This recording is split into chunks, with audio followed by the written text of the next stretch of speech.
warahmatullahi wabarakatuh. Salam, salam sejahtera dan salam sehat untuk kita semua.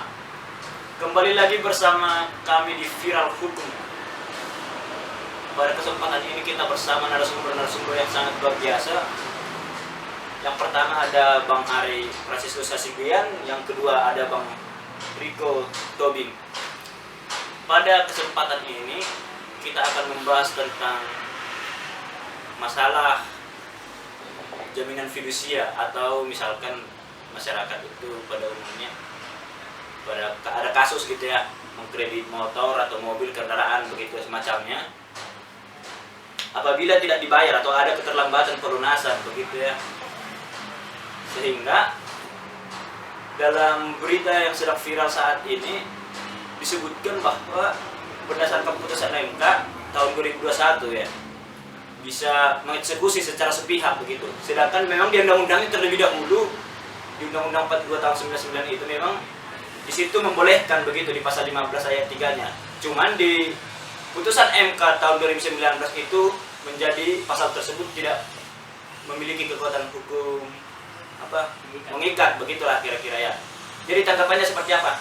Pertama kepada Bang Hari dulu. Nah, jadi begini, rekan-rekan semua yang nonton pecinta Viral Hukum ya, memang semacam ada gejolak di masyarakat karena di awal-awal putusan ini muncul semacam banyak begitu masif berita yang menyatakan bahwa sejak putusan nomor 2 tahun 2021 putusan MK itu, maka debt collector misalkan tuh, atau dalam bahasa masyarakat leasing katanya lewat debt collector misalkan, bisa mengambil kendaraan Anda yang Anda tidak bayar, misalkan dalam hal kredit motor, mobil begitu, bahasa sederhana saja begitu ya. Apakah benar begitu? Itu jadi kerancuan nih dan menimbulkan pertanyaan. Aneh ya, berita-berita begini banyak disebarluaskan ya begitu ya, sehingga menimbulkan ketakutan tanpa membaca isi putusan itu. Maka saya pikir begini kira-kira, kita harus berangkat dari aturannya kira-kira ya.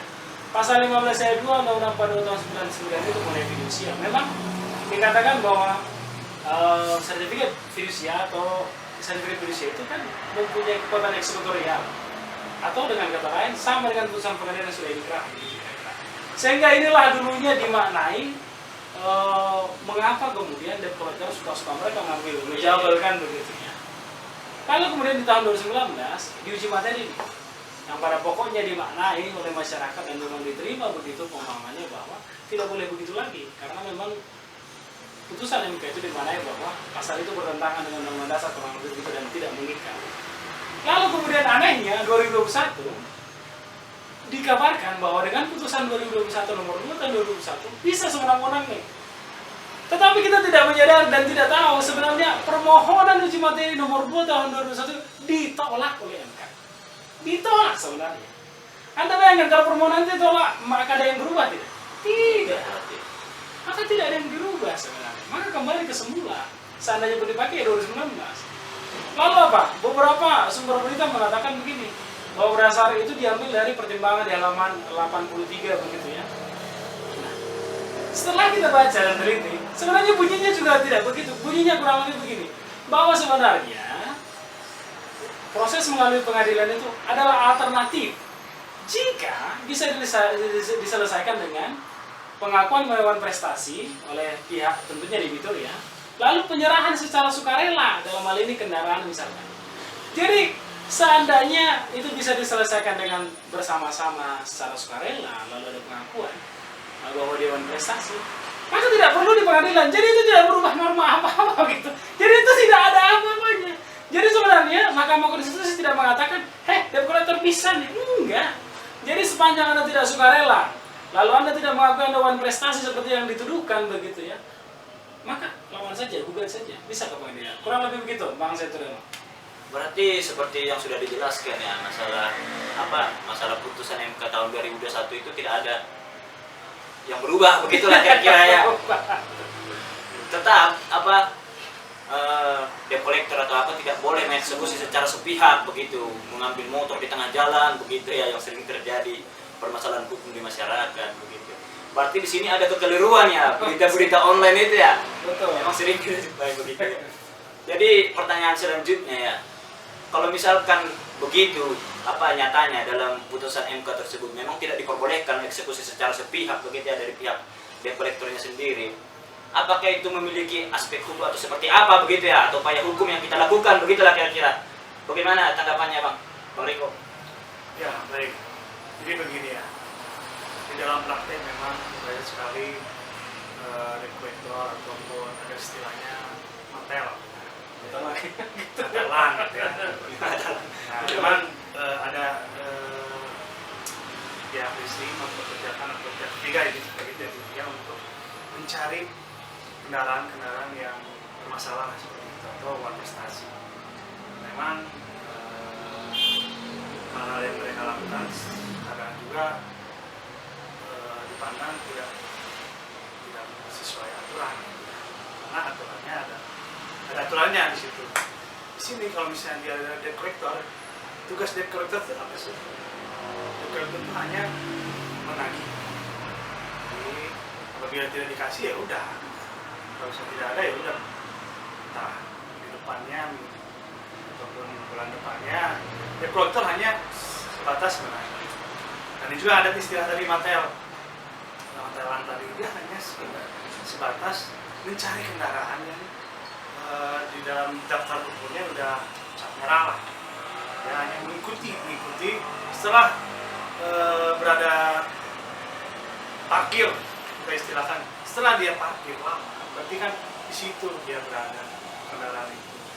Dia hanya sebatas memberitahukan semacam intel, memberitahukan pihak leasing bahwa kendaraan yang sudah masalah ini ada di daerah ini atau di daerah mana gitu.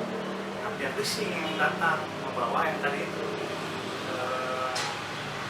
fidusianya, dan memang ada surat tugas dari leasing bahwa monetaris seperti itu. Tapi di sini yang disampaikan oleh Bang Ali, apabila ada perselisihan di antara leasing kreditur maupun debitur, maka di situ tidak ada titik terang, ya, titik terang yang membuat mereka saling sepakat. Nah, kalau ada perselisihan, nah itu harus dibawa ke pengadilan seperti itu kira-kira. Jadi memang prosedurnya seperti itu. Nah, ada pertanyaan apabila pihak debitur sewenang-wenang ataupun ada kekerasan ataupun ada eksekusi sepihak di lapangan. Nah, itu ada. Kita kreditur bisa menggugat pihak leasing maupun kreditur itu berdasarkan perbuatan melawan, dan juga ada pidananya loh. Pidananya apa? Apabila kreditur ini melakukan kekerasan atau ancaman atau sebagainya yang membuat si kreditur merasa dirugikan, maka bisa laporan polisi begitu. Jadi memang untuk para debitur, teman-teman debitur ataupun leasing harus sesuai prosedur supaya tidak ada yang namanya tindakan sewenang-wenang ataupun laporan-laporan yang merugikan teman-teman di sana. Begitu. Berarti dari jawabannya Bang Riko tadi sudah dijelaskan bahwa eksekusi sepihak di lapangan itu atau sewenang-wenang lah disebutkannya, tanpa ada penyerahan sepihak, penyerahan secara sukarela dari pihak debitur. Berarti kalau misalkan dalam kejadian terjadi seperti itu memiliki dampak hukum atau perbuatan bisa disebutkan kalau dalam perdata perbuatan melawan hukum begitu ya, digugat dan juga bisa dilaporkan ke kepolisian begitu ya kira-kira. Jadi masyarakat supaya lebih paham begitu ya, jangan takut. Atau ada hal-hal lagi yang mau disampaikan pada mereka? Sederhananya begitu ya, atau lebih Kapolri dulu pernah nggak ingat ada surat edaran atau semacam perintah debt collector tempat di tempat gitu ya. Tapi maksudnya itu adalah bahwa penegak hukum mau menyampaikan tunduklah terhadap hukum, itulah kira-kira. Jadi apalagi kalau masyarakat nggak usah takut mau siapapun, semua kita sama di depan hukum, begitu kira-kira. Saya pikir itu intinya begitu kira-kira. Dan tambahan sedikit, ini kan kita berbicara tentang debt collector. Saya mengingatkan kepada teman-teman yang debitur sendiri bahwa kalau misalnya ada sesuatu hal yang tidak bisa dilaksanakan atau tepati janjinya, maka BEM itu bisa koordinasi dengan pihak listrik supaya hal-hal bagaimana supaya entah ditunda atau semacam penangguhan seperti itu. Jadi jangan sampai tidak ada informasi terkait kendala-kendala yang telah terjadi. Ini bisa dibicarakan semuanya.